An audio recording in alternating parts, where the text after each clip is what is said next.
Yo, what is going on, guys? You got your boy Aaron 2 for 20, bringing you guys the trades and transactions for the WBE for week 2. So we have a couple trades and transactions this week, and before we get started, I just want to mention that this week I had a little bit of scheduling issues with my co-host, so I told Cress that I would be just doing this myself this week. Shout out to her; she's actually editing this for me. She really is pulling through. But yeah, without further ado, let's just get right into this.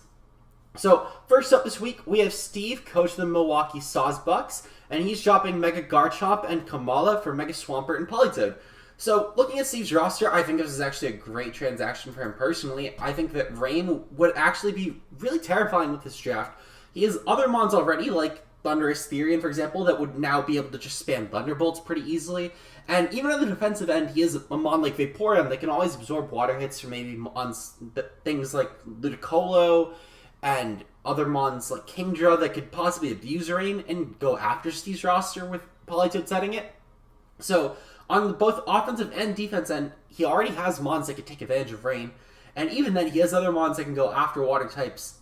Things like Shiinotic, for example. Already mentioned Thundy and Vaporeon. So, he does have a few answers to opposing Rain mons. And he also picked up Mega Swampert now, which can actually take advantage of weather.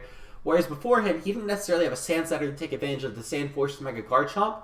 So personally, I like these trades a lot. I'm not the biggest fan of Kamala, let alone on Steve's roster. So I think that was also getting good use out of trading Kamala in. And I'm looking forward to seeing what Steve does with this. Next up, we have Mr. Talent, coach of the New York Marauders, and he is dropping Rotom Fan for Stunfisk. Stunfisk, in my opinion, is a lot better of an electric than Rotom Fan is. Gives his team another rocker, which right now, his only other rockers are Nihilego and Empoleon. And Empoleon is a very reliable rocker, don't get me wrong. But Nihilego usually just wants to run an offensive set, usually like a Scarf or a Specs. It can sometimes run rocks here and there, but usually it doesn't want to have to be a rocker. So the fact that he has Stunfisk as another rocker, that'll be great for Mr. Talent, of course, because it's a really defensive one. And not only that, but the fact that Stunfisk has a lot better abilities, unlike the Levitate that will never get touched from an electric flying type.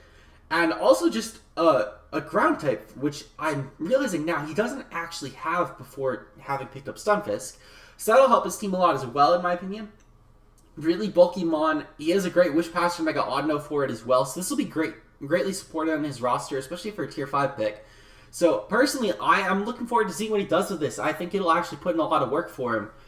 But that is going to be it for trades and transactions this week. It's been your boy Aaron 2 for 20, and I'm signing out. If you guys enjoyed, remember to leave a like down below. Let me know your guys' thoughts on these transactions down below, and we will see you guys later. Peace out, guys.